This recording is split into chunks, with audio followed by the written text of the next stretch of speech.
Okay, everybody, we're back. Jason will be in just a second. I think, needless to say, that's probably the only time we're ever going to do that shit.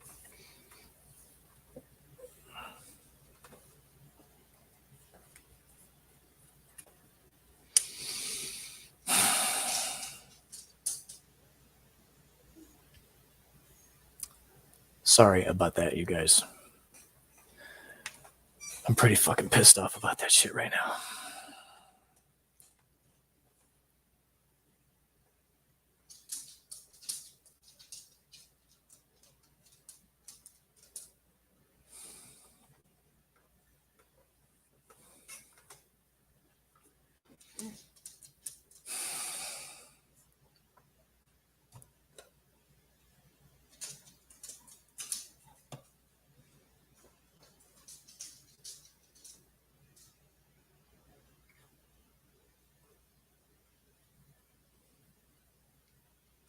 All right, well, while I'm waiting for Jason to get back, I'm going to go ahead and move on.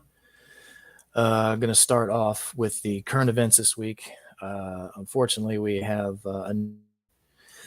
news of another passing we have to pass on here. So over at blabbermouth.net, Dave Sherman, bassist of Spirit Caravan and King Valley and frontman of Earthride, Wretched, Weed is Weed, and Galactic Cross, among others, has died. He was 55 years old.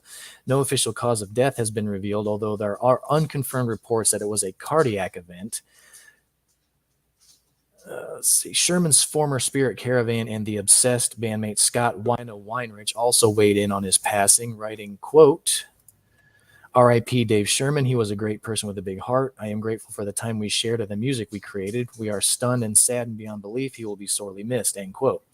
Sherman and Weinrich worked together on Spirit Caravan's 2 full-length albums and EP and other releases. In a 2016 interview with Outlaws of the Sun, Sherman stated about being part of the doom metal scene history, quote, "It's an honor to be recognized by my peers, but I have done a lot of work to get this far. The war is never over, and you have to keep battling on.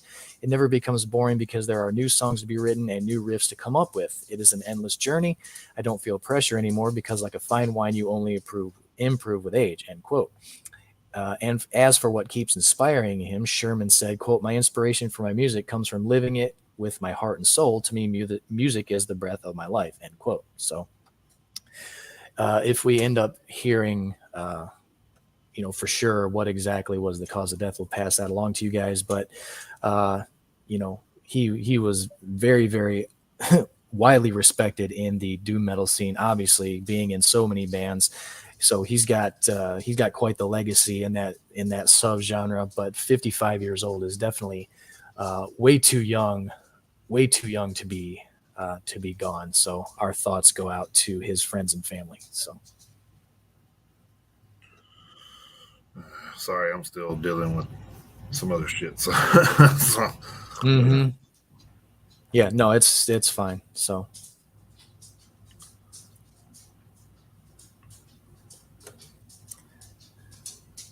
all right. So I don't want to do that. All right. So staying over at blabbermouth.net.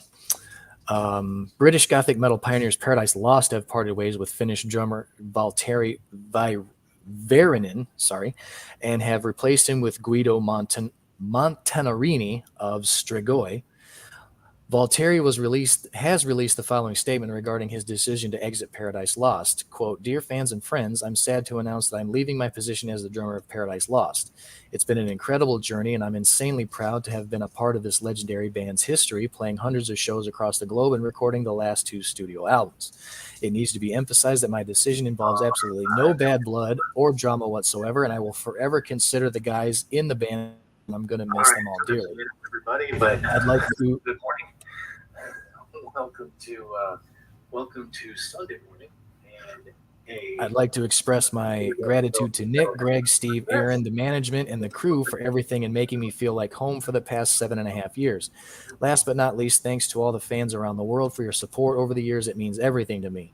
I wish the band all the best in their future endeavors, and I'm looking forward to hearing which direction they are heading next. As for myself, I guess you'll hear from me soon, so this is not goodbye. Cheers, everyone," end quote.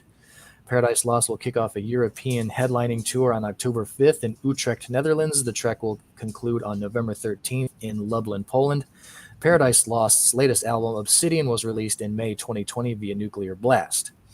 And, Valtteri Väyrynen has already landed on his feet in a new band, and he will be filling in at least temporarily for Opeth, I believe is who it was. So I can double check that real quick, but I'm pretty sure he is going to be working with Opeth at least temporarily in the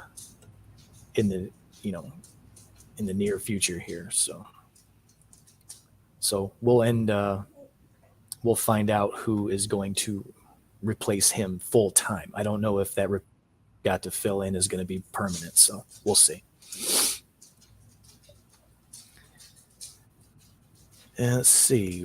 Still staying over at Blabbermouth.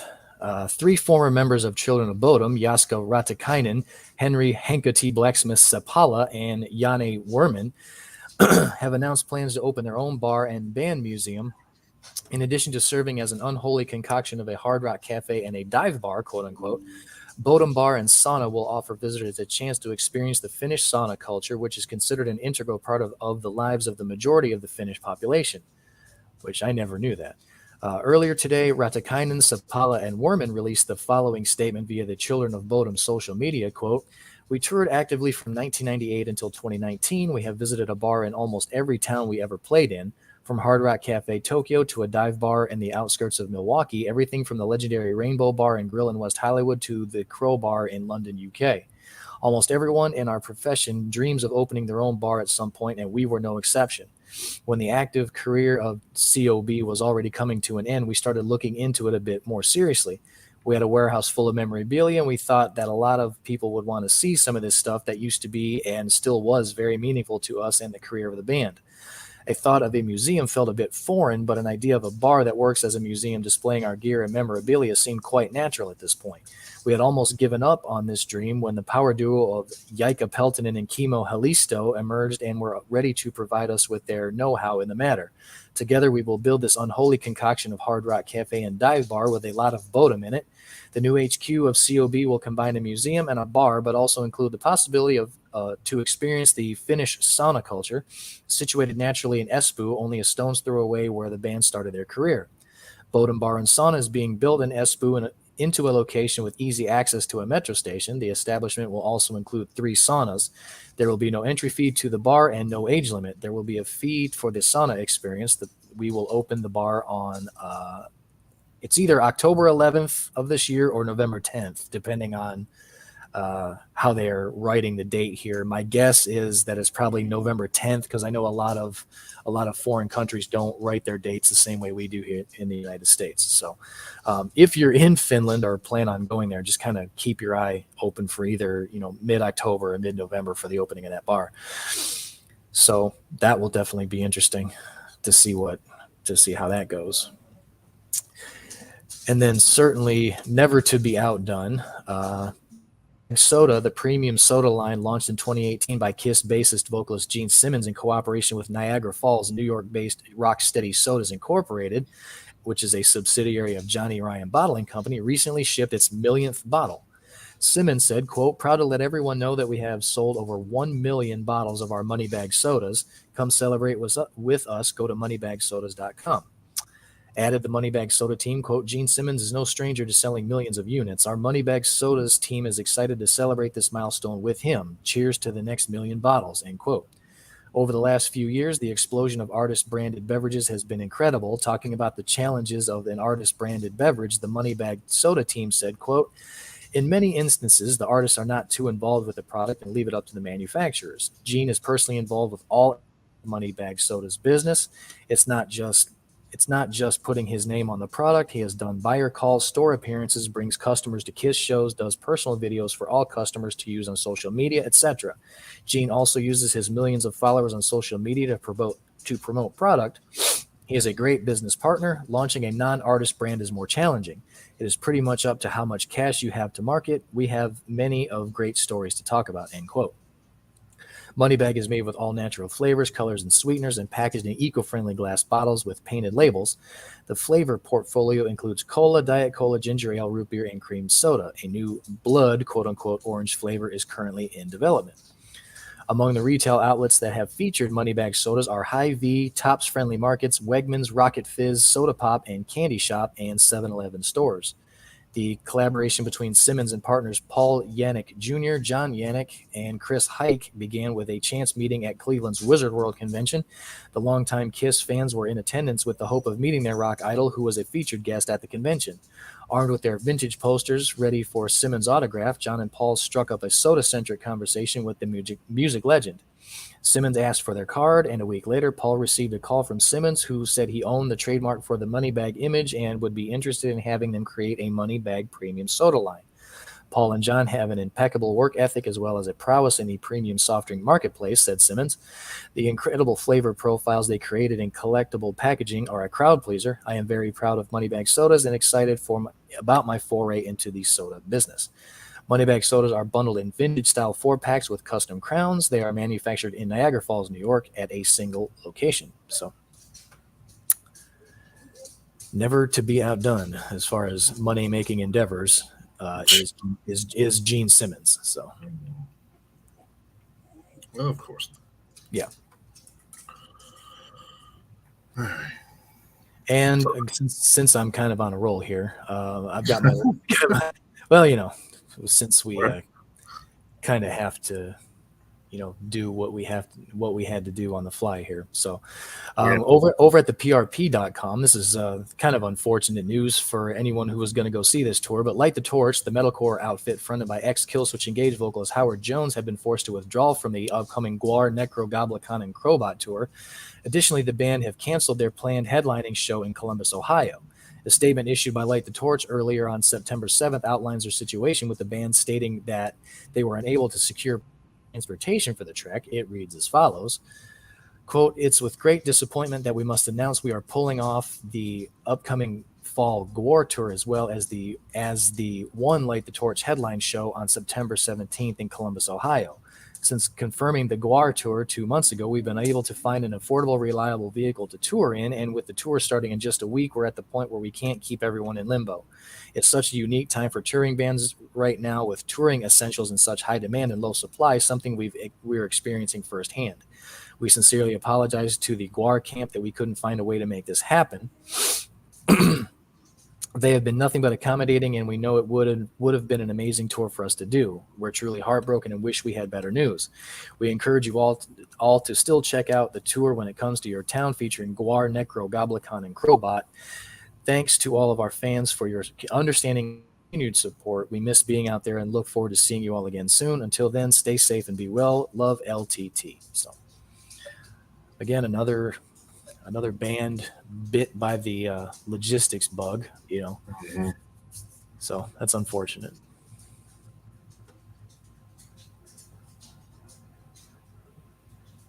I hate to see that. So that's, especially since they had to pull off of that tour, and like you say, for whatever reason, they wasn't able to stay on with Scion at at the festival there. So I bet Howard Jones is not a happy camper right now. So. Mm-hmm.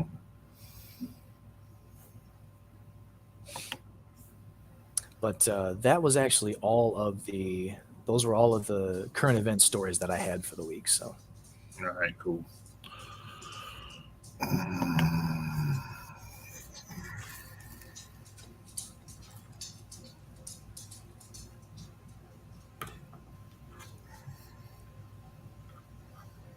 Fucking bullshit, man.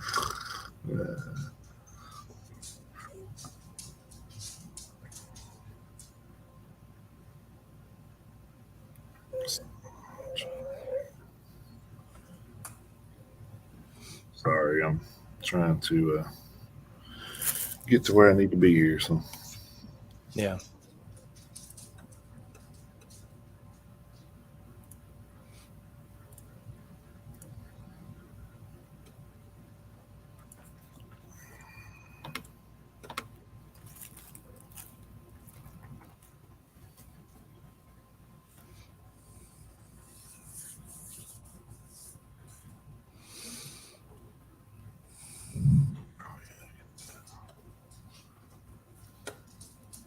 All right, I'm gonna move over real quick to the hitting the road segment. I've got barely a full page this morning, which is really strange that the news was so sparse this week. Actually ended up going and looked at a couple of places I don't normally tend to look this week to see what I could find. So we're going to start out normally like we always do over at the PRP.com. We got a couple of pretty big tours to announce. So even though the news is a little light, still got some couple of big ones to announce here. So over at the PRP.com, leading off, we've got Merciful Fate, Creator, and Midnight announcing a North American tour, which is Merciful Fate's first North American tour in over 20 years, which will start October 25th in Dallas, Texas at the Factory and finish November 16th in Atlanta, Georgia at the Tabernacle, which is a pretty cool venue. I actually got to see a show there. It's been a while, but it was a pretty cool show, pretty cool venue. No Nashville date for that tour, unfortunately, so they won't be coming around here. But Atlanta isn't too far away, so 4.5 hours. So then I guess if there's a headliner, this one, at least this one, in my opinion, is going to be it. We got Machine Head going out on tour again, going to be doing their an evening with Machine Head set up again. So it's going to be Machine Head for about 3 solid hours, which Jason and I can both attest to is how you want to see it. Because we've been to see Machine Head in that format. We got to see him in Nashville back in 2018, and then we got to see him in Huntsville, Alabama, back at the beginning of 2020 before all hell broke loose. So yeah, they're going to be going out again. They'll be touring on the new album, of course, which was amazing. So. This tour starts November 3rd in Fresno, California at Fulton 55, finishing December 23rd in Sacramento, California at Ace of Spades. They will thankfully be in Nashville on December 9th at East Side Bowl. So there's another concert that we will be going to. So looking forward to that one. Then we have Igor, Amun-Ra, Der Weg einer Freiheit, and Hangman's Chair going on a European and UK tour in 2023, which will start March 9th in Tilburg, Netherlands at 013, and will finish April 13th, 2023 in Groningen, Netherlands at Oosterpoort. Then we have Mogwai going on a couple of different UK tours. There are some December tour dates for this year. December 20th in Aberdeen, UK at Music Hall featuring Rev Magnetic. December 21st in Edinburgh, UK at Usher Hall featuring Bedroom. December 22nd in Glasgow at the Barrowland Ballroom featuring Bedroom. And then the same venue the next night in Glasgow featuring Rev Magnetic. Then they will be going on a 2023 tour of the UK with Brainiac starting February 10th in Manchester, UK at Albert Hall, finishing February 19th, 2023 in Birmingham, UK at the O2 Institute. Then Wormrot is going on a 2023 European and UK tour with Gabriel Dubko from Implore as a temporary vocalist. They're still looking to replace their vocalist who left earlier this year. The tour is going to start February 2nd, 2023 in Antwerp, Belgium at Het Bos, finishing up April 2nd, 2023 in Cardiff, UK at Fuel. Then moving over to metalsucks.net, we have Max Sabbath, Speed Dealer, and Lung. And yeah, you heard that right. That is Max Sabbath, the McDonald's themed version of Black Sabbath. So, so that's kind of funny. I actually, during Jack and Ozzy's World Tour, that TV show, if any of you guys ever watched that, Max Sabbath actually got to perform for Ozzy on that show. So Ozzy did get to experience Max Sabbath. So that tour is going to start later this month, September 27th in San Francisco, California at the Great American Music Hall, finishing December 16th in Concord, California at Vinny's Bar and Grill. The support acts for that show have not been announced yet, so I don't know if it's still going to be Speed Dealer and Lung. There is a Nashville date. They will be in Nashville November 1st at the Exit Inn. So any fans of Max Sabbath in the Nashville area, you guys can go ahead and check that show out at the Exit Inn. So, but that's all I got for this week as far as hitting the road. So there we go.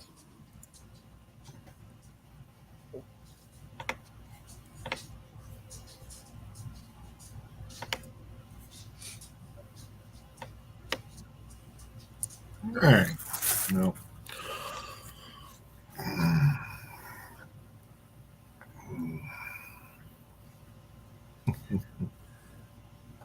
What you got for this week, my friend?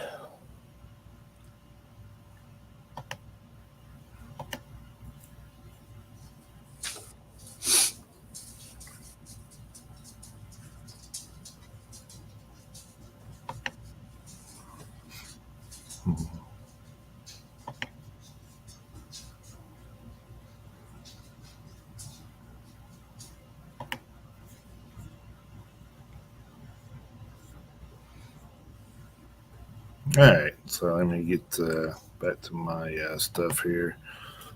Oh man,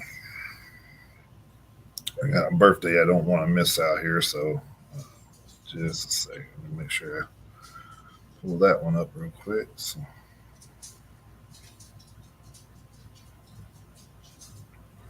I can spell today.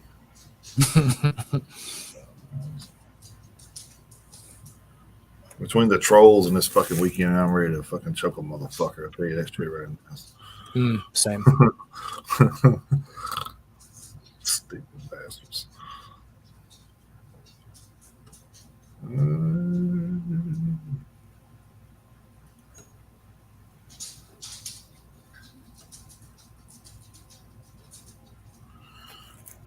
All right.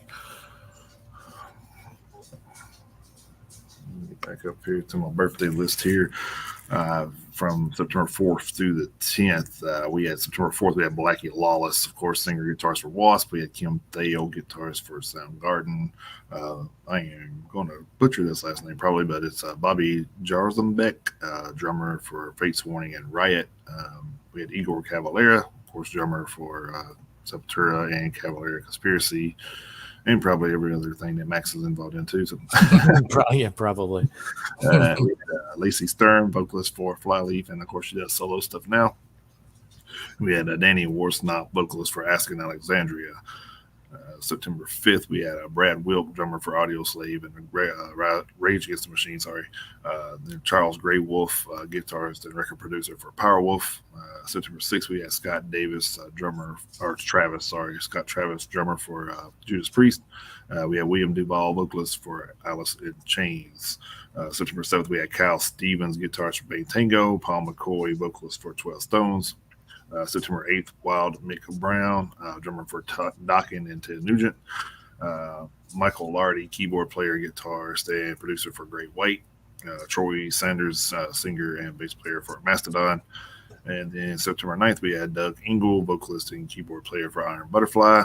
And Christopher Rigg, vocalist for Over and Arcturus. And then September 10th, we had Joe Perry, and he's guitarist for Aerosmith. And we also had our Cam Loud, guitarist for our good friends over Sepsis there. So damn right. Happy birthday to those guys. Hope you guys had a great one. And if I missed anybody, I apologize. And if any of you out there listening had a birthday, happy birthday to you as well. So yep. And I just want to say for anybody who happened to be watching the show on Twitch, I fucking removed the stream. So yeah, well, leave one person to ruin it for everybody. So Yeah. But the funny thing is I wasn't gonna say anything else about this fucking guy while he was still here. But you know what, Soda King 343, we know who the fuck you are. So yeah. I hope you had fun, because that's the only time you're gonna be able to do what you did. So Yeah, and go wash your crusty ass socks, because I know they're crusty. Yeah. So and we know why. And we know why they're crusty. You sick. So yeah. So again, we want to apologize to anybody who saw what he put on here. Well, earlier. I mean, that's exactly why people's asked me before I even come on. I said no, because that's not what this podcast is about. In being out here and meeting people, we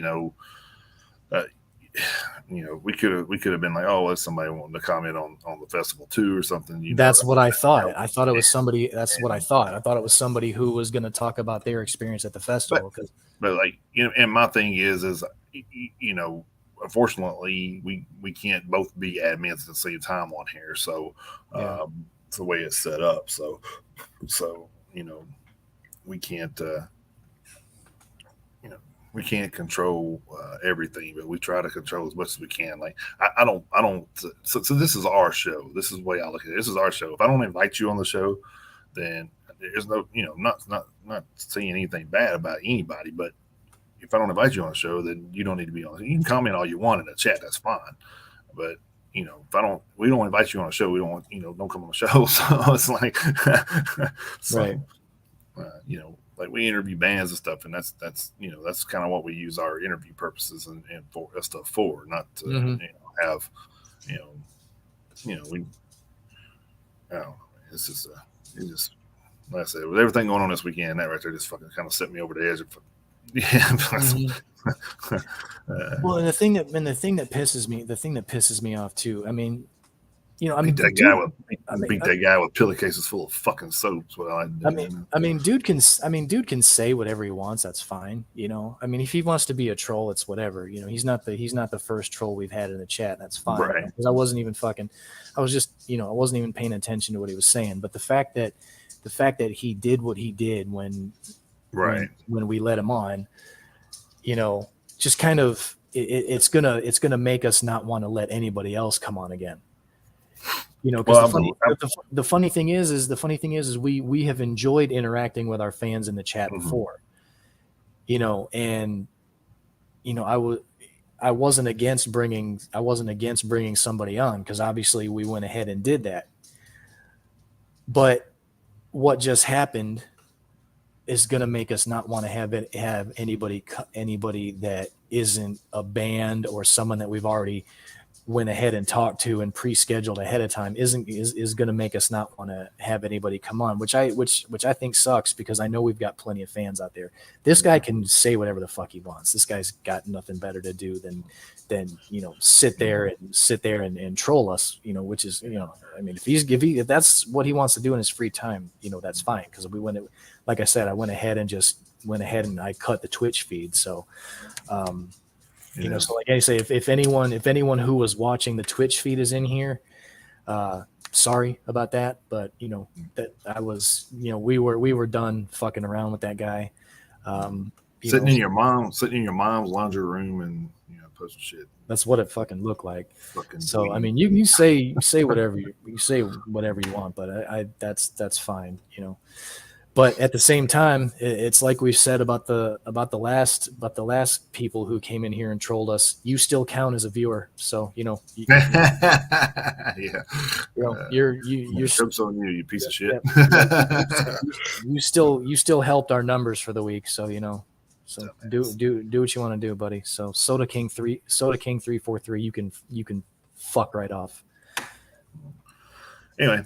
I had a couple stories over from Loudwire. We had AC/DC's Brian Johnson has announced that his autobiography, The Lives of Brian, not to be confused with The Life of Brian from Monty Python, but it's set to come out on October 25th, 2022.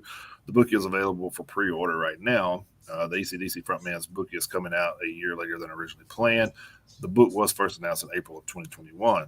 according to its description on Amazon, Brian Johnson's memoir from growing up in a small town to starting his own band and ultimately replacing Bon Scott, the lead singer of one of the world's biggest rock acts, AC/DC. Description of the lives of Brian states that Brian Johnson's dad was a steel worker and a World War II war veteran, and his mother was Italian. He grew up in Newcastle upon Tyne, working class town in England, and was musically inclined and was part of the church choir. I can imagine that. But Johnson then joined a glam rock band, Gordy, in the early 70s, and that was disbanded in about 76, so he turned to blue collar life.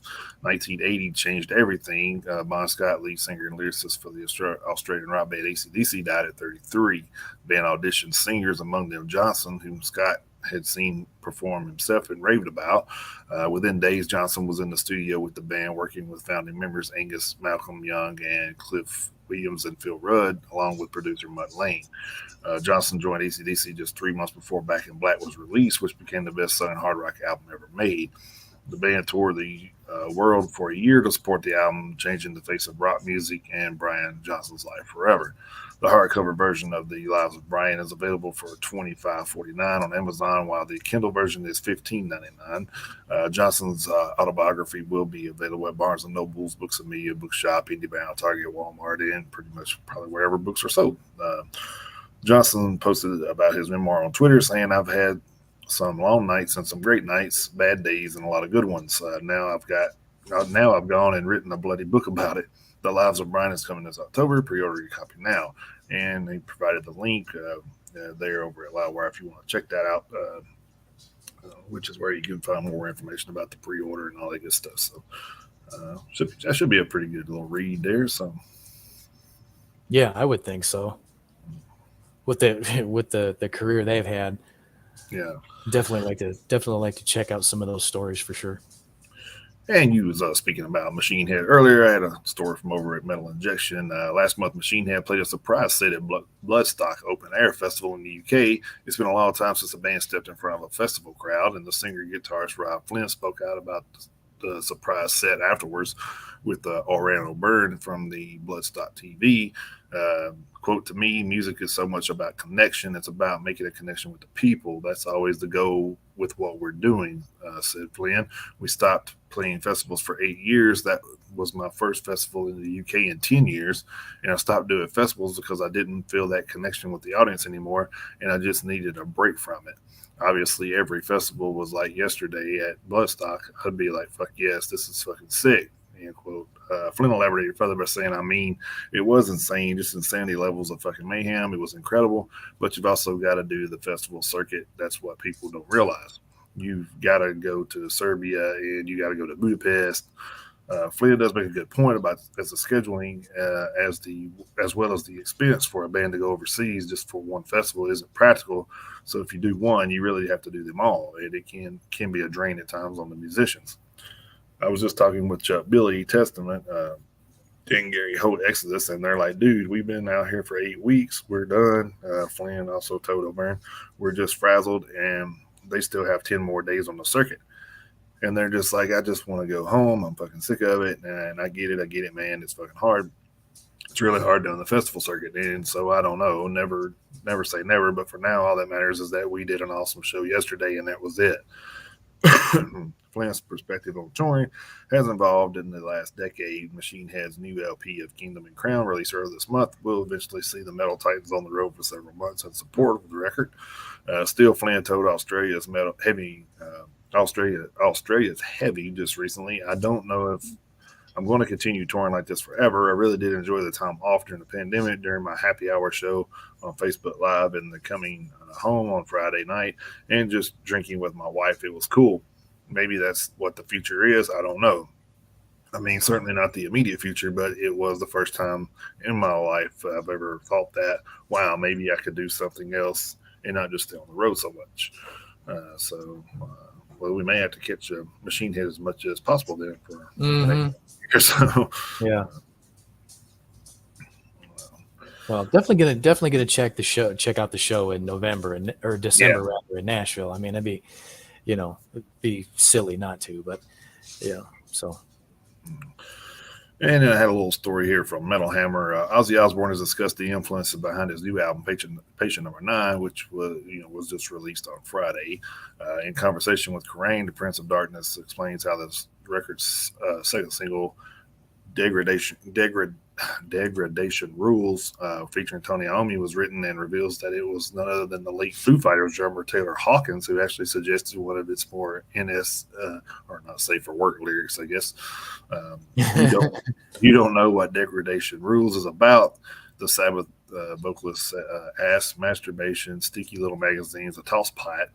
There's a line in there that says Red Tool Rules, which is an ode to the free porn website.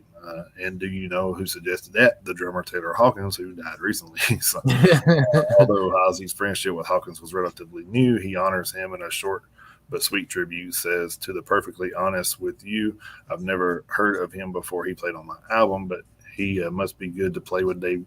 He must be good to be playing with Dave Grohl's Foo Fighters. When I met him, and from what I saw of him, he was a really nice man one whose soul will surely last. I should imagine that everyone in that band was fucking devastated when that poor guy passed. So he left a mark on people, even if they knew him a short time, which is pretty cool. So. Yeah, that is cool. And again, another funny story. So right. These stories about where these songs or albums come from, they never cease to amaze me how like innocent they are. Not in this case, but obviously, but just how sometimes inspiration just comes out of nowhere, right? or just as a joke, and then it ends up being a really good song. Right.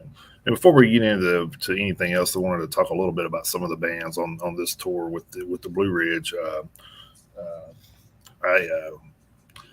We've seen Mudvayne. They closed out Friday night. Yeah, they closed out Friday night.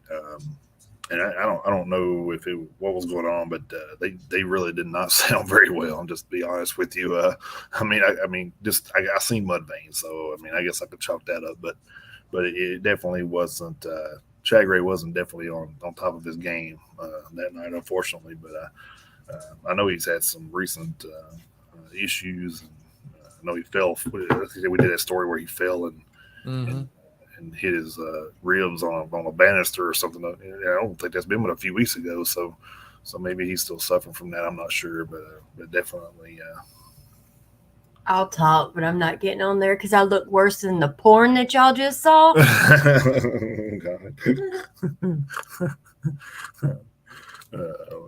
If it hadn't been said already, you stupid fuck.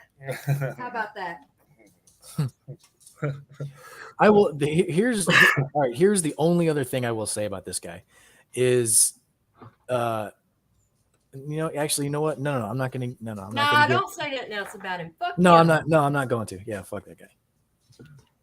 Yeah, fuck that guy. But yeah, welcome to the show, Jason's wife's voice. Yeah. Now you'll get to hear what I hear even when she's not around. Voices in my head, man. I agree, though. I was glad that I got to see Mudvayne, but it was kind of disappointing. He seemed like he was struggling a bit. I wonder if maybe he still can't get his wind all the way from that fall. That's kind of what I was wondering. I wonder if he actually may have did more damage than he first thought, maybe. But yeah, so definitely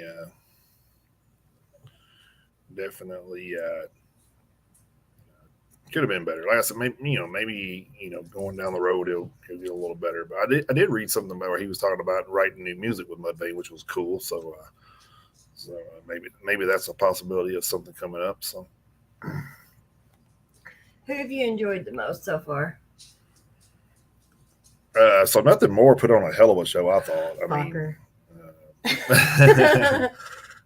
So far, I think they pretty much won the festival to me. Yeah. And Mushroom Head sounded freaking awesome yesterday. They were so good. And they brought some band members back that had been out. I think one of the guys had been gone like 11 years and brought him back in the band. So, and like I said, they've had so many members I can't remember which one it is. So yeah, Nothing More made me cry twice.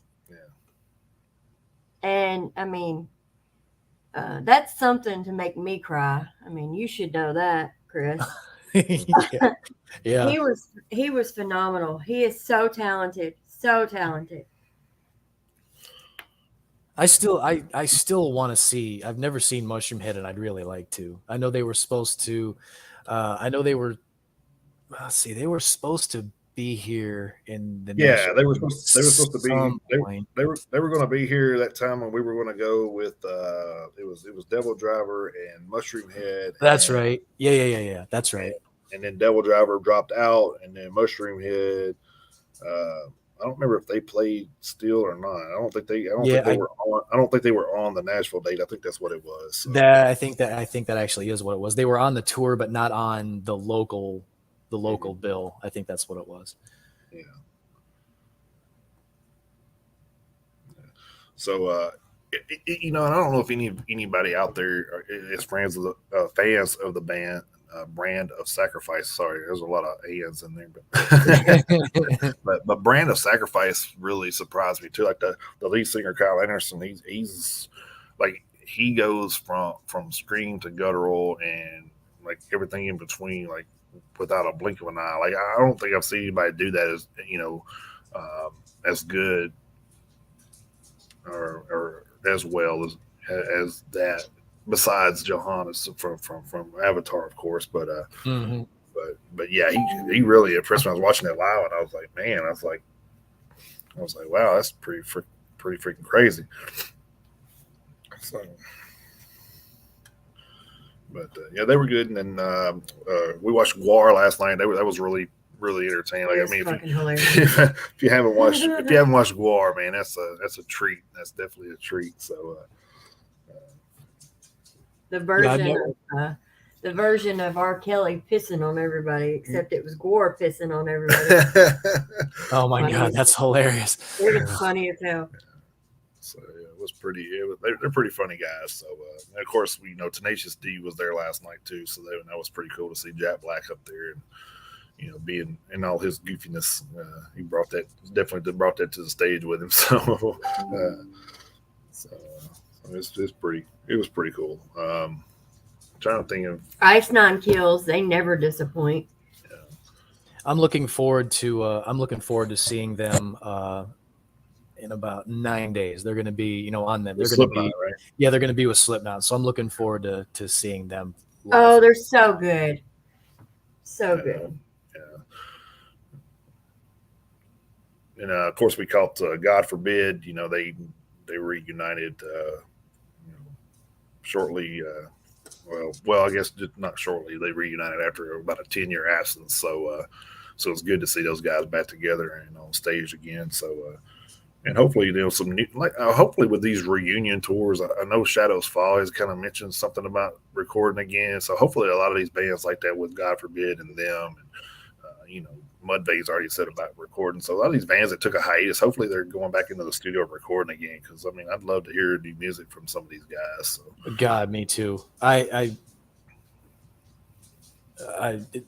the funny thing is I was reading an article talking about Mudvayne. They've been working. I don't know if they're like working on new music as far as like recording anything, but Chad Gray did say that they've been talking about putting new music together. So I don't know how far along in the process they are, but I know that they've at least discussed it. So yeah. And of course, Slipknot closed out the night last night, so we caught most of that before we took off and tried to get ahead of the crowd to get back home. But Hatebreed, I did not want to walk away from Hatebreed. Yeah, Hatebreed put on a good show. Yeah, did they really? Yeah. Yes. And what I love so much about Jamie and Hatebreed, man, is if you and I got pictures, so I'm sure you'll see them eventually. I've been trying to post, but it's kind of hard in between everything. But I was trying to stay ahead of posting, but so I don't have to upload 500 photos at once. But but I got some photos, and like it was so cool to see that the whole Hatebreed up there, and like every one of them had a different band shirt on that they were supporting that was not Hatebreed. So and it's always so cool to see that, that there's other bands supporting each other like that. So yeah. Well, that's what's so great about really about like any metal show you go to. I mean, when we went to Chattanooga, to watch the Bay Strikes Back, tour back at the end of April. I mean, even before the show started, we were literally standing around talking about that. We're like, look at that guy's shirt, look at that guy's shirt, look at that guy's shirt. I mean, we were standing around waiting for the show to start, and we were talking about that very same thing. We were there to watch they're an old school thrash band, even though they're still all three are still around and they're all still fucking kicking ass. All three of them are still out there fucking making music and they're just tearing shit up. But the age range of the people that were at the show, and then all of the different bands who were represented just by t-shirts at the show. It wasn't all Testament, Exodus, and Death Angel shirts. I mean, there were all sorts of bands and vests and patches of like all sorts of music. I think it's different. I think it hits you different when you look up and see a band doing that, though. It's like when you look and see a band, like he's out, Jamie's out wearing a Clutch shirt, and he was bragging about how great Clutch was, and it's one of his favorite bands. That's cool to hear another band, build up another band like that. I mean, even though Clutch probably don't need much building up either, but I mean, everybody pretty much knows Clutch. So sure. But I'm just saying, it's still cool to see, and he was calling out some of the other, other bands that had been on that stage, and and it was just so cool to see them giving back to some of the. And I think we was talking about. Did you do that story about Dave Mustaine taking younger bands on the road? I think you had that right. No, I didn't, but I should have. I should have snagged it, and I didn't. But so I think I was reading something about where he said he was going to start taking younger bands out on the road with him, which is cool. I mean, I could see like a Vended or somebody opening up for Megadeth. So, well, and Corey Taylor said he's going to do the same thing with his next solo tour. So yeah. So that's good. It's not always about the big draw. So.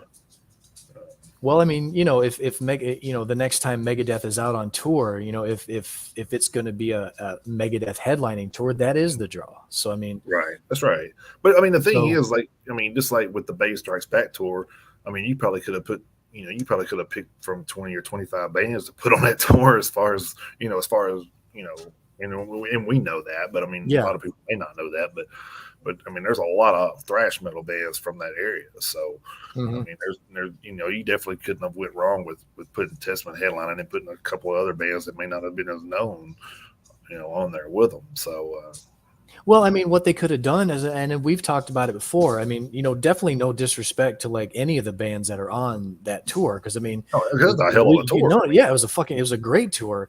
We went to see it in April. We're going to see it again this Friday, and I mean, hell, I said I would pay $30 every month to go see that tour. I mean, $10 a piece for each of those three bands. God, I would pay $30 every time. But in the point that we're trying to make, I mean, you could have had Testament, Exodus, and maybe Havoc. People know who Havoc is, but Havoc isn't Exodus and Testament at the same time. Like we know who they are, but there may be people out there who don't know who they are. Or it could have been Heathen, it could have been Hatchet, it could have been. Heathen's actually on tour with Warbringer right now. So right. So I mean, So I mean, there are other bands out there that they could have put on tour. They could have put they could have put that band Asylum on tour. Asylum. They just had that album come out last week. They could have put Asylum on that tour. So even as good as Warbringer is, I mean, they're not Exodus or Testament or Death Angel. Right. So I mean, they could have put a Warbringer on there too. And I have no doubt they'll have that length of a career. Don't get me wrong, but they're just not, absolutely. They're not as known as them yet. Like right. I think Warbringer's right on that verge of blowing the fuck up. I mean, I think they are too. And we said that about Devil Driver, a few years ago too. And I mean, look where they're there. I mean, so, yeah, they are. And then we talked about this a lot too. Is like Alyssa Weiss touched on it, and and a couple other people have touched on it. It's like, where are we going to be when the Metallicas and the Megadeths and all Mhm. these all these guys aren't performing anymore? Who's next? Who's going to step up? I mean, Yeah. and I mean, you can't really say like some of the bands we just mentioned, because Testament and Death Angel and all them are the same category. I mean, they're 80s bands, so it's kind of like they probably they got a little bit left in the tank, but we don't know how much. I mean, so Yeah. All those bands are either pushing 60 or they're already there. yeah. So I mean, you're looking, and you're looking now at. And I think we got some good 30 age range bands out there right now, like Gojira and some bands like that, which Gojira always puts on. I think that was the loudest part of the concert so far this weekend. They definitely win the loudest. That's for damn sure, because Gojira is fucking loud. Yeah, it was like I think most of the day I was like, yeah, you don't really need earplugs here. And then we got over to Gojira, and I said, you got to break the earplugs out. I can't do it. Like, it's way too much. But yeah, but they got like a little screech to their sound too, though. So it kind of makes it a little more intolerable. But yeah, you got those little high pitched guitar riffs and notes that they like to throw in there. Yeah. And then like today's pretty static. You got your 9 points and your Lamb of Guys and your kill switch engage, and your Disturbs closing the night out. So it's should be a pretty decent day today too. So, but yes, I mean, like I said, the bands aren't the problem. I mean, that's right. That's not an issue at all. It's like, I mean, some of the ones just dropping out for no reason. I know Electric Cowboy had to drop out too at last minute for somebody hurt themselves. I can't remember, but and also I wanted to give a shout out to In This Moment Played, and then I just read on their social media the next day that a couple of their members got sick. So hopefully they recover, because they put on a great show too, of course, like always. But finally. Yeah, finally, she actually sounded pretty good this time. So I was kind of like, wow, I wish it was good this time. So yeah, I know that was one of the complaints you said that you kind of had about that band when they played live, that they didn't really sound that great. Well, it's outdoors, right, outdoor. Yeah, I meant to clarify that. Yeah, because I've actually seen In This Moment live too, but I actually saw them at an indoor venue, and she sounded great. So yeah, but I meant to clarify outdoor. Yeah, so. But yeah, and then I also wanted to shout out to Clown. He had a medical emergency, so he wasn't with Slipknot last night. So hopefully everything is. Oh shit! I didn't hear about that either. It's okay on that front. So.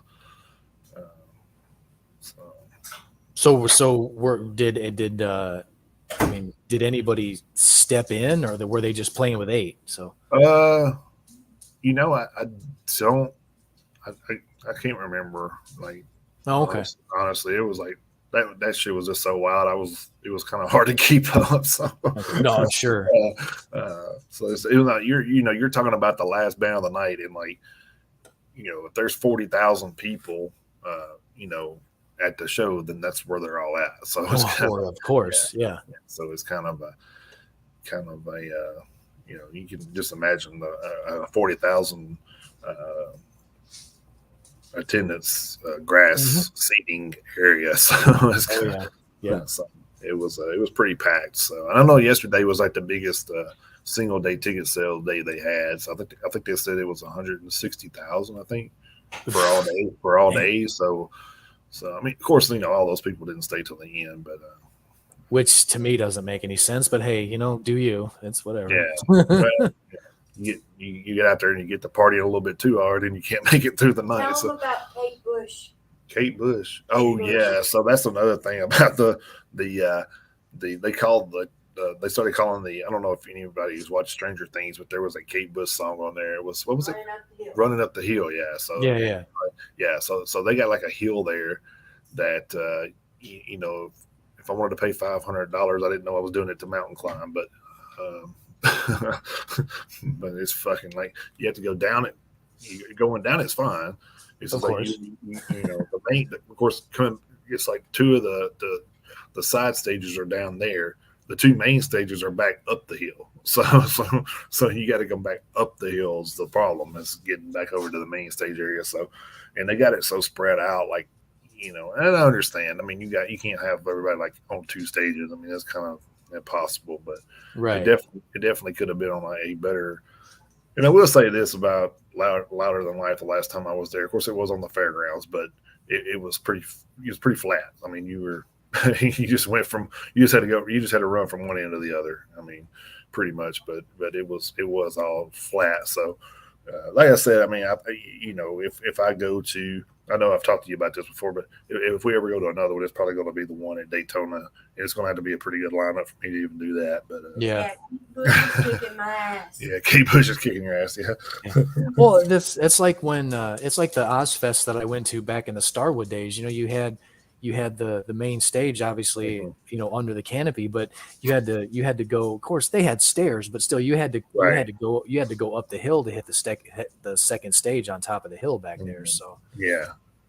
I mean, having stairs does help, though. But Well, yeah. I mean, you're not on. I mean, plus if it's concrete, then that's a lot better too. I mean, we're out here battling with muddy conditions too. So. I was about to ask you about that if it's been muddy out there. So Yeah, it was big. So it's luckily we stopped and got us some mud, some rain boots. So there you go. Yeah, I'm not gonna mess up my tennis shoes out there and all that shit. So no, I don't blame you for that. So did you guys get to see Kitty?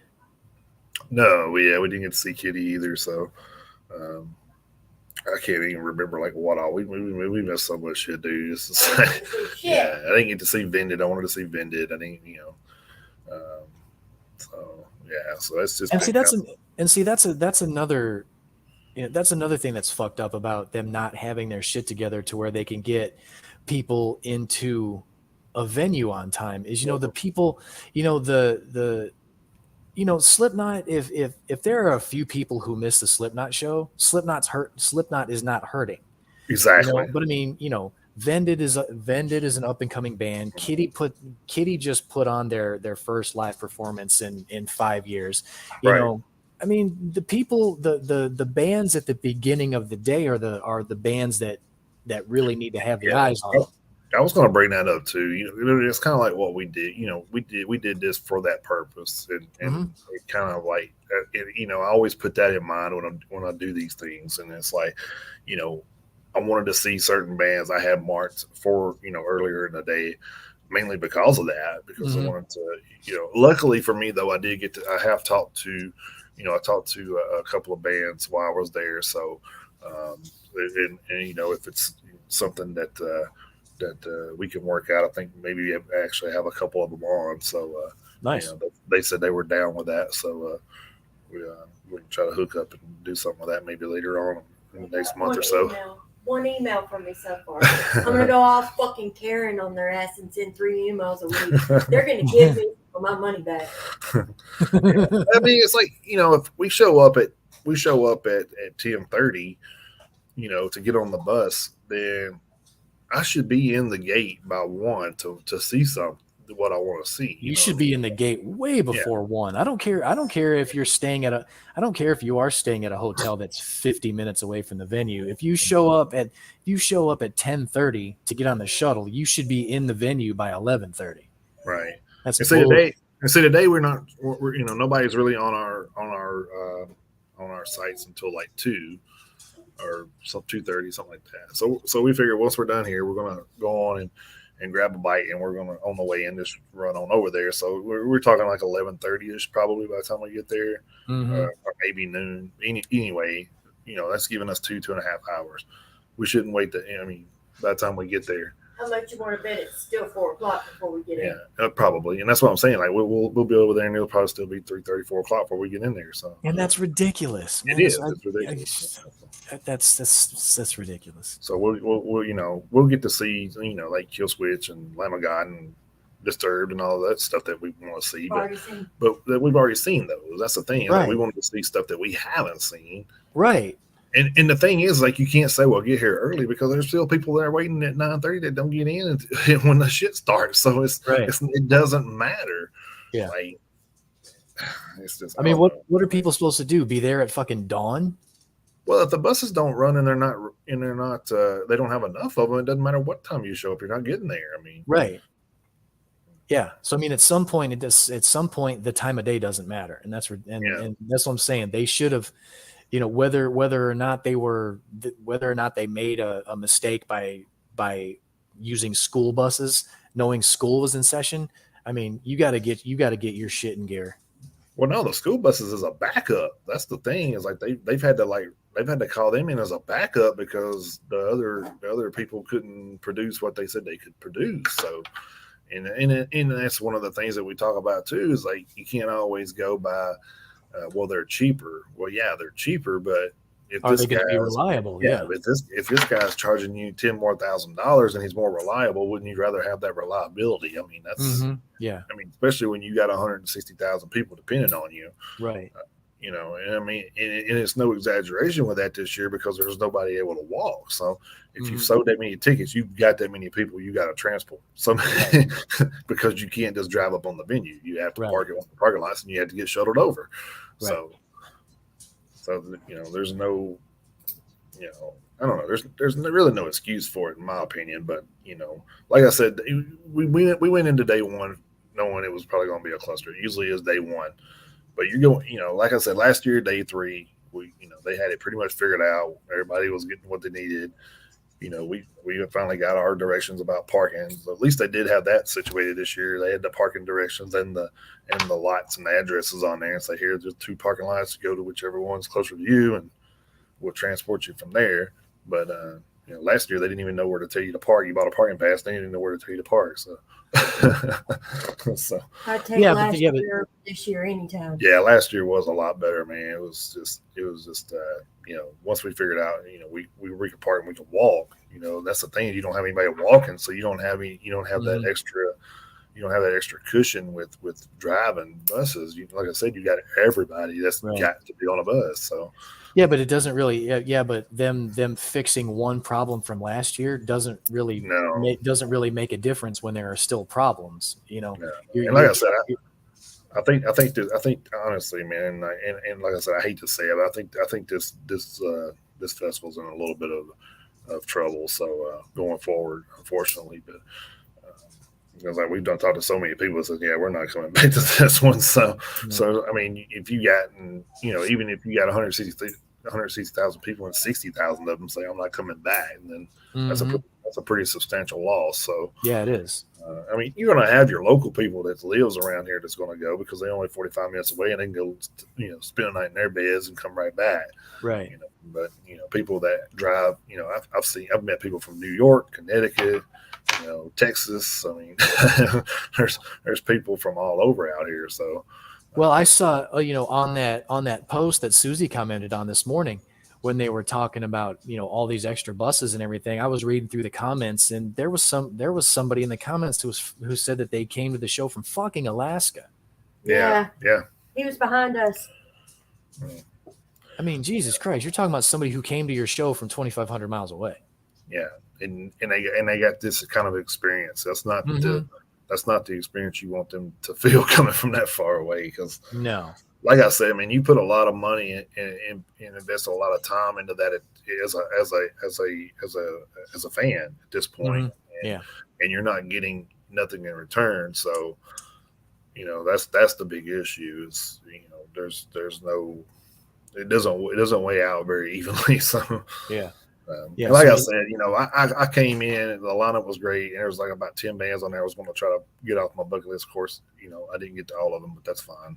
But the line, like I said, the lineup's kind of deceiving if you're just looking at the lineup and not thinking about the issue, the previous issues the past 2 years. So, and hopefully people are starting to realize that going forward. Now, I did hear a rumor, like I said, rumors are rumors, but I did hear a rumor like there was a silent partner in this year, and they were saying that it may be Danny, Danny Wimmer, and he's trying to see how everything's playing out to buy it. So, if that may be the case, then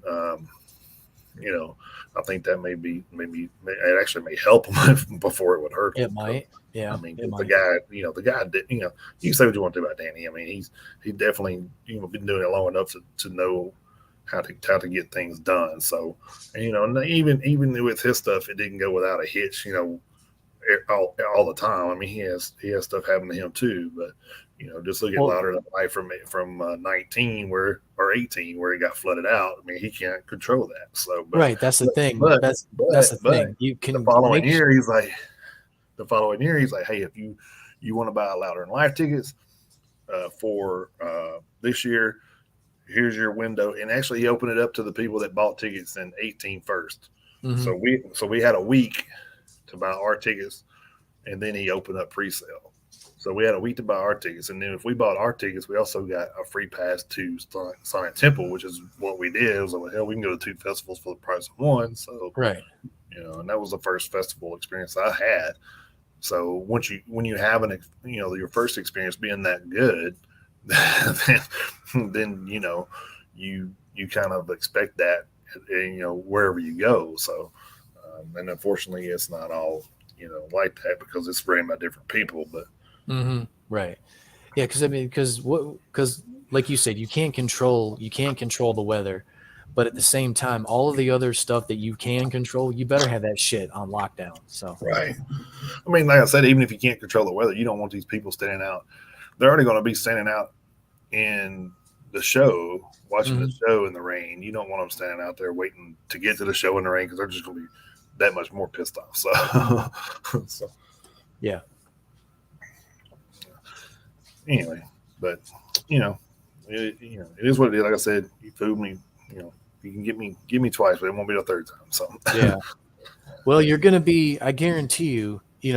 If they have it next year, and let's just hypothetical, since you threw the rumor out there, just hypothetically speaking. Let's say Danny Wimmer is confirmed to have a hand in this at all. Let's just say you're still going to be super duper fucking gun shy next year. Well, yeah. I'm not going. Yeah. No, fuck that. I'm not fucking coming. Yeah, I think we're done with this one. I'm so. done. Well, I mean, kind of like you as not like you guys, but yeah. I understand what you're saying. Everybody who's been there, like this year or last year or the last 2 years combined, are they going to be super duper hesitant to even consider it? Because he's like, all right, well, fine, Danny Wimmer's taking care of it. That's all well and good, but where's it going to be? And this all. Yeah. Well, I mean, I think that maybe if that's the case, that may be what he's looking at. Is like, how are y'all handling all this stuff? And then, do I want to be involved with what you got? Can I turn around what you the shit you guys created? If he can't turn around, I honestly, I don't believe that rumor, and I honestly do. If it was true, I don't see Danny buying. I mean, he's in enough. He does enough. So I mean, he does 6 or 7 festivals already. So yeah, you figure his plate's full enough. Yeah. Yeah, and I mean, he does that over a 6-month span. So and plus adding this one in would kind of. They would have to move something around because I think Louder Than Life is pretty close. So you wouldn't want them to be that close together. I mean, he already has like September and October, I think, pretty close, and then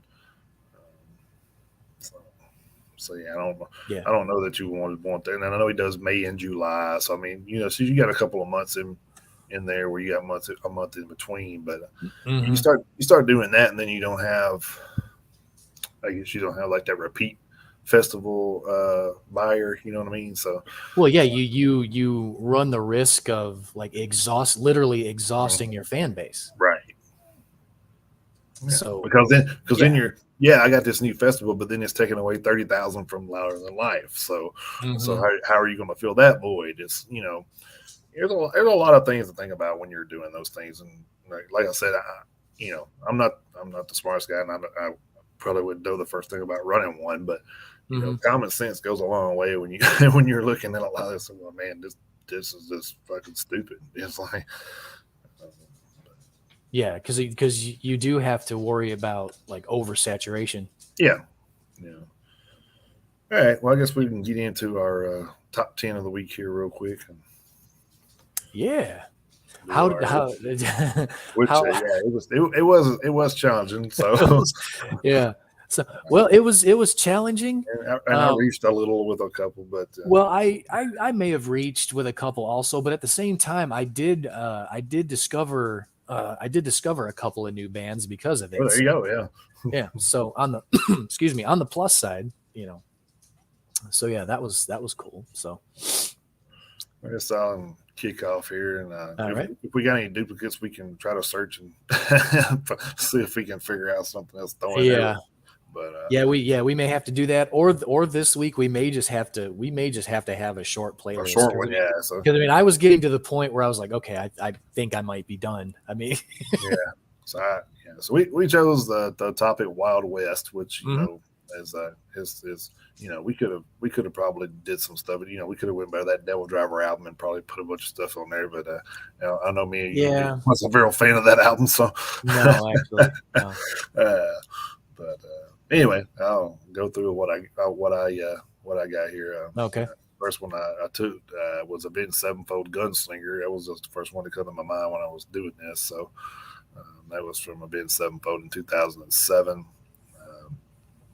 He went with Pantera, Cowboys from Hell, of course, from Cowboys from Hell in 1990. Then I went with Hell Yeah, Band of Brothers from Band of Brothers in 2012. Then I took Sodom Tombstone from Code Red of 99. Then I went with Metallica, The Outlaw Torn from Load 1996. I went with the Anthrax Indians from Among the Living in 1987. No, I get it. Yeah. No, if shit, it works. It works. Yeah. Then I went with Rat Wanted Man from Out of the Cellar in 1984. Yeah. All right. Then I took Sentenced Noose from Down 1997. Yeah. Then I took Dangerous Toys Outlaw from Dangerous Toys 1989. And then last, I took Megadeth Train of Consequences from Euthanasia 1990. I was just thinking train robbery, so I was just like, yeah. Oh, shit. That's all right. That's fine. That's yeah. okay. Unfortunately, I couldn't find any wagon songs, but yeah. No one did a cover of fucking Wagon Wheel. Yeah. Nobody did a cover of that one. Paint Your Red Wagon or none of that stuff. So. Yeah, I know. Nice. All right. Well, let's see. We only had one overlap, which is probably, you can probably guess which one that was, which was Cowboys from Hell by Pantera off of Cowboys from Hell from 1990.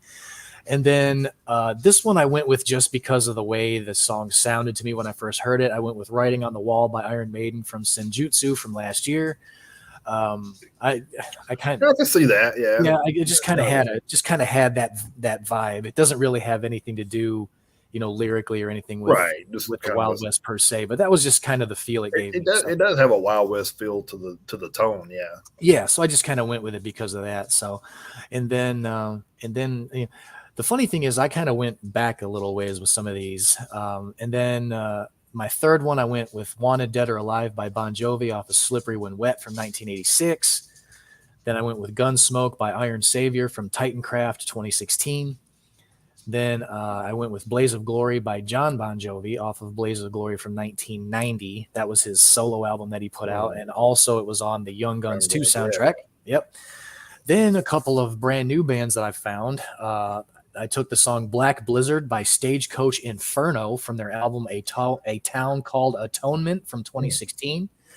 And then I went with Jesse James by a band called Spellblast off of their album Of Gold and Guns from 2018. My knee just popped. Ow. Then I went with the song Gunman by Orden Ogan, who we've heard some of their stuff before. They had a new album out last year that I actually quite enjoyed off of their album Gunmen from 2017. Then I went with Before the Hangman's Noose by Devil Driver off of The Fury of Our Maker's Hand from 2005. Then this one was a little bit of a reach. I went with Guns, Drugs, and Money by Megadeth off of Endgame from 2010. Then I ended up with three extras. Oh, wow. Yeah. I was surprised I found three extras, but my first extra was it was a duplicate band, but I went with Faster Than All by Iron Savior from The Landing from 2011. Then I went with Cocaine Cowboy from Wasp off of off of Hell Dorado from 1999. And then I went all the way back to 1981 for Outlaw by the band Riot, and their off of their album Fire Down Under. So, so I actually did manage to get 13. So, so we will get to the 20 that we like to get to. So, but it'll be a little bit shorter of a list than we've had the last few weeks. But this one was still a fun one because it was so difficult. You know, definitely had to dig a little deeper for this one. But like I say, I've discovered a couple new bands. So well, I mean that's kind of the purpose of this too. So at some point we kind of discover something new. So it was worth it for sure.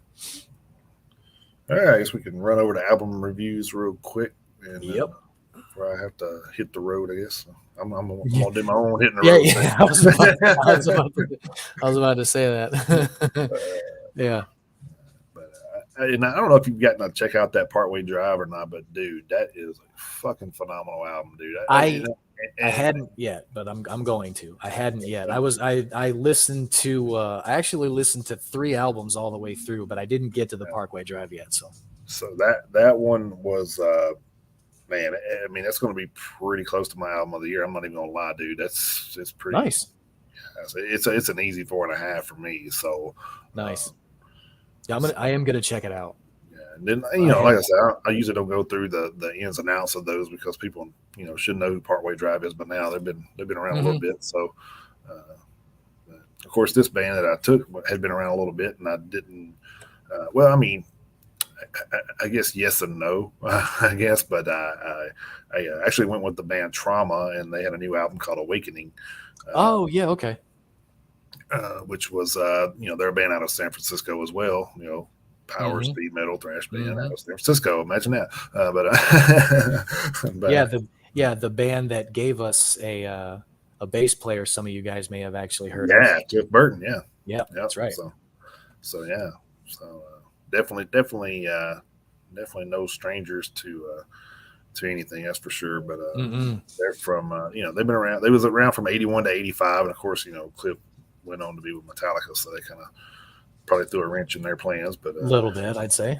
Then they reformed in 2013. So but they never released an album when Burton was in the band. So that's pretty interesting. But, oh shit! I never knew that. Yeah, I didn't either. Wow. I was reading up on it. I was like, oh wow. So is this basically no? It's so this is. Well, actually, you'll tell me. So I was gonna guess, but you'll tell us. So but he did play on like a demo that they had, though. So I mean, okay. So, but yeah, they reformed in 13, and then just went back to it like they never missed a beat, I guess. But nice. They had a full length album in '84 called Scratch and Scream, and then they had a full length in 15. So yeah, they only had the one full length and a couple demos back in the 80s, and then reformed in 13 and come out with a new album in 15. Then they've had one 15, Rapture and Wrath in 15, and then As the World Dies in 18, and then of course this one Awakening in 2022. So they're back full force, sounds like. So nice, okay. Which is nice to hear, because I mean they're like I said, it's all thrashy and shit, just like I like. So that's gonna be another one I'm gonna have to listen to this week too. Then just saying, I gotta pull it up. I think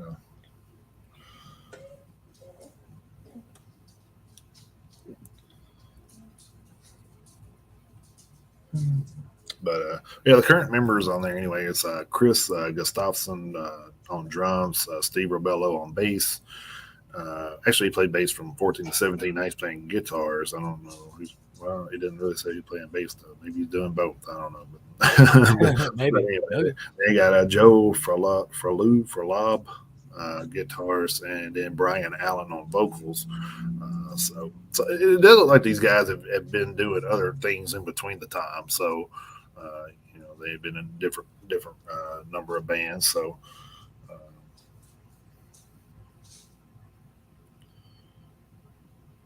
so this one was like 10 songs, 44 minutes, 32 seconds. Pretty good. Pretty not too lengthy, right around where you want it to be. So, but yeah, everything about it was really good. I thought it was everything. Like I said, everything that you like about thrash is in there. So uh, yeah, I'm probably going to give that one 4.5 as well. So definitely a good week for listening for me anyway. So Nice. yeah, I did listen to a couple of songs on the Ozzy album. I haven't got all the way through it yet, but I'm sure you did though. Yeah, I did. I listened to the new Ozzy. I thought it was better than Ordinary Man. Ozzy definitely sounded better on this album. I thought there were times on Ordinary Man where it sounded like he was singing with a like something going on with his sinuses. Sounded like he was Singing with a broke back. I'm just singing. kidding. No, not like it sounded like he was singing with a stuffed up nose a couple times on Yeah. Ordinary Man, but his voice sounded a lot cleaner on this album. It sounded like me talking. I got you. Patient Number 9 was good. There were a couple other songs on the album that were okay. Truth be told, there wasn't much that stood out. I mean, it was solid, but I don't know there was really anything that stood out. Metalhead Marv over at This Day in Metal, he posted something about it, and he posted a screenshot of it and just asked, he's like, is this album any good? And just trying to get a feel for what people thought. And I decided to go ahead and comment, and I said exactly what I just said a minute ago, that he sounded better on this one. I liked it better than Ordinary Man. I said, but at the same time, it's no Blizzard of Oz or No More Tears. Right. So, well, I mean, it's not going to be, because that was right. 30, 40 years ago. So. Right. So, I mean, it's not going to sound exactly the same, but I mean, it's like I say, it's solid, but nothing really stood out. Yeah. So it was a good listen, but I don't know how high I would end up ranking it in Ozzy's catalog, but I mean, it was solid. It was okay. I'd probably give it maybe like 3 out of 5, maybe 3.5. Like I say, it was solid, but and let's see, I listened to that. I listened to my formal review, which I'll get to in a second, and then I listened to Eternal Steel by the band I Am, which was pretty decent. Is a death metal album. Not too bad. It was a death metal album with a little bit more thrash, a little bit more of a thrash element than I'm used to hearing in a lot of death metal. So that was nice. That was kind of a little bit of a surprise. Vocals were still guttural. A little cleaner than I'm used to hearing, so not too bad. I was able to understand more of the vocals than normal, so that helped. So I'd probably give that one 3, probably 3 out of 5. And then the album that I did my formal review on, I did Survival of the Sickest by the band Bloodbath. They are a death metal band that was formed in Stockholm, Sweden in 1998. Their lyrical themes include blasphemy, death, gore, supernaturalism, and violence. So all that unicorn and rainbow stuff that we like to hear in our heavy metal. So the lineup currently consists of Jonas Renksay. He's on bass and backing vocals. You have Anders Nystrom on guitars and backing vocals. You have Martin Axenrod on drums.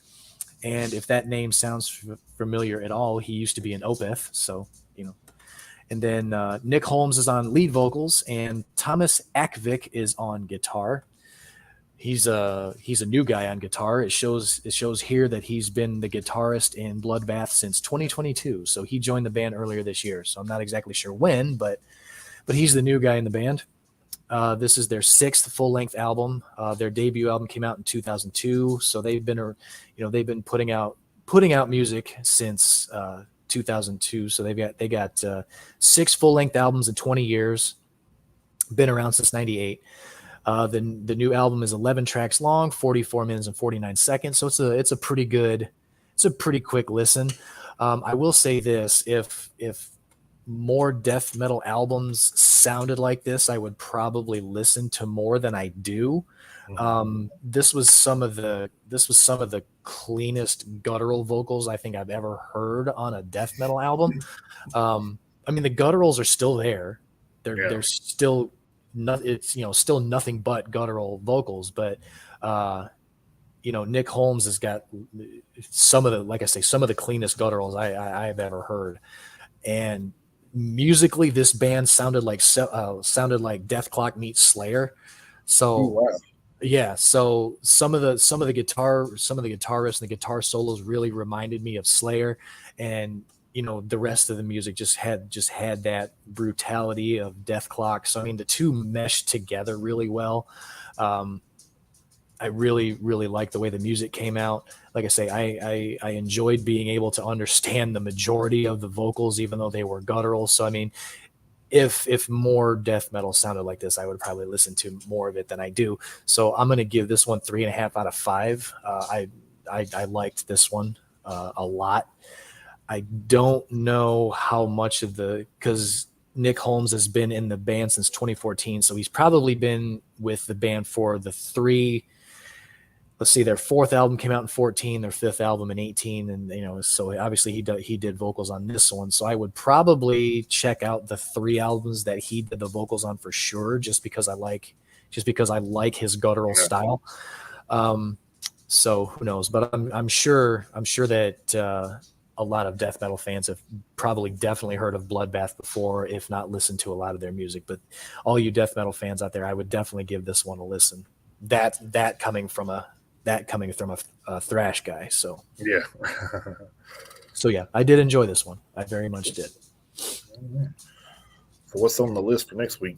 Yeah, coming up on September 16th, 2022, this coming Friday. Leading off, we have the 69 Eyes with Drive. That is an EP. We have ACOD with Fourth Reign, Over Opacities and Beyond. We have a Hasver with Causa Sui. I don't know what language that's in. We have Alberto Rigoni and Michael Manring with Grains of Sand. We have Altars Ablaze with Life Desecration.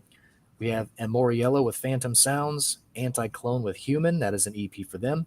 We have Assimilator with a self-titled album. Aviana with Corporation. Battle Sword with Towards the Unknown. Behemoth with Opus Contra Naturam. A Burden to Bear with Empty Eyes and Hollow Hearts. That is an EP. Choke with Deciphon. That's also an EP. Clutch, we talked about them earlier in the show. Clutch with Sunrise on Slaughter Beach. Collapse Culture with Drag Your Coffin, My Lord. The Darling Fire with Distortions. Dead City Ruins with Shockwave. Dead Void with Volatile Forms. Deconsecration with Crypt Lurker. Deformatory with Harbinger. That's an EP. We have Destrage with So Much, Too Much. We have The Devil Wears Prada with Color Decay. Eden Bridge with Shangri-La. Eld Prov with Rift. Epic of Unlight with At War with the Multiverse. We have the Aaron Yes with a self-titled album. Fans of the Dark with Suburbia. Friendship with Alchemist of Your Destiny. Ginevra with We Belong to the Stars. Oh, good Lord. Nippahallen with I Nordic Redelusta, I think. That's where I'm going to leave it. I'm not going to try to pronounce that again. We have Hartman with Get Over It. We have Hedgemone with Voyance. We have Hetero Ertzen with Phosphorus Volume 1. House of Lords with Saints and Sinners. Images of Eden with Weathered and Torn. Industrial Puke, gross, with Where Life Crisis Starts. We have Iris with Gloria. That is an EP.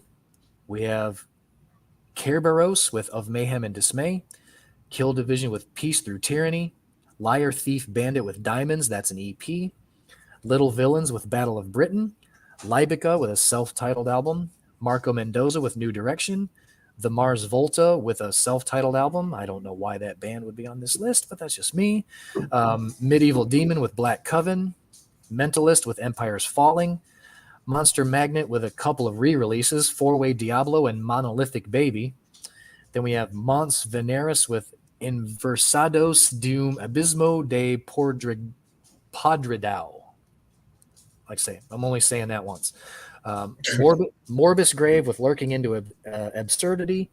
Mork with Dens Favende Festning. That's an EP. Mortuous with Upon Desolation. Mycelia with Inhalate Country. The Necromancers with Where the Void Rose. Non-Vector with A Short Trip Home. That is an EP. Omega Diatribe with My Sphere. That's an EP. Omophagia with Rebirth in Black. Phobophilic with Enveloping Absurdity. Percon with Holy Amnesia. Retador with a self-titled album. Sagravate with Thanatology. Sacrifagum with Conduits to the Underworld. That is an EP. Cinery with Black Bile. Scare with a self-titled album. Smith Kotzen with Better Days and Nights. Somehow Joe with Scales and Details. Spiritus Mortis with The Great Seal. Sublation with The Path to Bedlam. Summerlands with Dream Killer. Terra Atlantica with Beyond the Borders. Titan to Tachyons with Vonals. Upon the Altar and Death Epoch with a split album. Vanda with Covenant of Death. Various Artists, The Retaliators original soundtrack. I know you posted something about that on the Metalheads page not too long ago. We have Vather with Dead and United. That's an EP. Virtual Symmetry with a self-titled album. Vlad in Tears with Porpora. Weeping Wound with I Don't Belong Here. That is an EP. White Hills with The Revenge of Heads on Fire. We have Wolfheart with King of the North. That might be the one I listened to because that was one of the, if you remember a couple weeks ago, the top 10, I told you I added a new single. That's the band that had the single. So I'm probably going to listen to that album. Check out the rest of it. Then we have Worms with Sarkhal Luminor. I think this is a French band because this looks French to me. La Lure contre les flots. That's my best guess at French. And last but not least, we have Zatemno with In Hell. So again, quite a long list to choose from. Yeah, two or three in there we can. Oh yeah, there's a couple of well-known bands in there. You know, Behemoth, The Devil Wears Prada. What else we got? The Mars Volta. Like I say, I'm not exactly sure why they're on here. I don't think they've ever been heavy metal, but that's just my opinion. So yeah, there's a couple of pretty well-known artists in there. So, but again, we don't always concentrate on the well-known artists. Right, that's true. Yeah, but that'll be a pretty decent list, I think. All right, well, I guess that will wrap it up for this week. We'll get out here and head out and see what the final day has in store. So. Yeah. So one thing I do want to talk about real quick before we go. I won't spend a whole lot of time on it, and now I feel like I can talk about it since we got rid of that dipshit earlier because I was trying to figure out in my head how I was going to do this with him in here. But now that I got rid of the Twitch feed, earlier in the week on Tuesday night, I went live and not 100% sure how many people saw it because it was literally just a spur of the moment thing that I did, and kind of nothing has come of it yet. But Tuesday we did start a fundraiser for the show. I'm gonna put the GoFundMe link up there right now. That'll be the link you can use, or if you want to go over to GoFundMe and search Metalheads Unite, you guys will be able to find the fundraiser. I'm using the same thumbnail that we use for everything else. Coming up in 2023, we have the opportunity to do a couple of things on the road. Literally, we've been invited to go. We've been invited in June to go on a tour of Florida, and coming in potentially November, maybe the end of October, the beginning of November, somewhere in there. We've been invited by one of our former interview bands to come up to the Northeast and cover a festival. So as you guys can imagine, that stuff's going to cost money for us to be able to, travel and, all that stuff. And there are things that we want to do. There are also things that we want to do for the show, on air, behind the scenes and all that stuff, to kind of, make the presentation a little bit cleaner, crisper, kind of make it more enjoyable for you guys to watch and to listen to. So So we put this fundraiser together.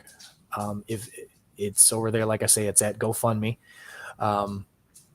If anyone feels like they want to donate, we would greatly appreciate anything and everything that anybody wants to donate. Any money we get is going back into the show. It's not going anywhere else. It may not go anywhere until, like I say, June or, this time next year, but we're trying to get out ahead of it. We do want to be able to travel to some of these things, bring you guys some of this stuff, maybe live as it happens, maybe do another live stream of some of these shows, whether they be down in Florida, whether we're able to get up to that festival in the Northeast. We would like to be able to live stream some of that stuff for you guys like we did back in July. We were able to do that because it was literally not even an hour from our house. So that was easier for us to do. So, but we're talking about going 3-4 states away. So that's something that we'd like to be able to do. That's kind of one of the things that we envisioned this show being able to do. Didn't necessarily picture it happening so fast, but we're definitely not gonna argue with it. So we've got people reaching out to us, wanting us to be a part of some of their stuff, which we are super stoked about. So we're hopeful that we'll be able to do that kind of stuff. So if, like I say, if anybody wants to help out at all, though, there's the GoFundMe link. Like I say, if you want to search for Metalheads Unite over there at GoFundMe.com, you'll be able to find us. The link does work. I checked it out myself. I posted it in the Metalheads group. So anyone who's a member there should have already seen it. I will be posting it again. So thank you in advance to anybody who does decide to donate. Like I say, any money we do get is going into the show. It will not be going anywhere else. So thanks in advance for that. I'll leave that up there for the next little bit as we wrap up the show here. All right, cool. All right, man. Let's put a bow on this one and come back next week, and then we can talk about day 4 and actually talk about the Bass Strikes Back Part 2, I guess. So yes, because that's coming up. That's coming up this Friday. So we'll have a festival wrap up and a concert recap in addition to everything else. So yeah, like I say, check us out at VOPUSARadio.com, the VOP USA Radio app. If anybody wants to donate any money to the fundraiser other than the GoFundMe, you guys can get in contact with us at the Metalheads Unite USA at gmail.com email address. If anybody wants to get in contact with us there for anything, whether it's, doesn't matter what it is, but if anybody doesn't feel comfortable donating through GoFundMe and you want to donate somewhere else, you can get to us there. Check us out on the Metalheads Unite YouTube channel. We will, for anyone who normally watches on Twitch, we will be back next week. We're gonna figure out how to keep that asshole from showing up anymore. That guy's not going to be back on the show at all anymore. And again, anyone who saw the first half of the show, we want to apologize sincerely for that asshole. If we had any idea that was what he was going to pull, we wouldn't have let him come in here. So anyone who was as upset by that as we are, we wholeheartedly apologize for that. So definitely had no idea he was going to do that. So. All right. So we'll wrap this up. See you guys back here next week for the review of the shows and then all new content for next week. And until then, keep those devil horns held high and jump in that pit anytime you can. Yeah. And he's going to go do it right now. So. Yeah. I ain't jumping in the pit today. It's too muddy for that shit. well, you got your rainbow. Wear those. Yeah. All right, guys. Have a great week. Thank you. All right, see you. All right, see you.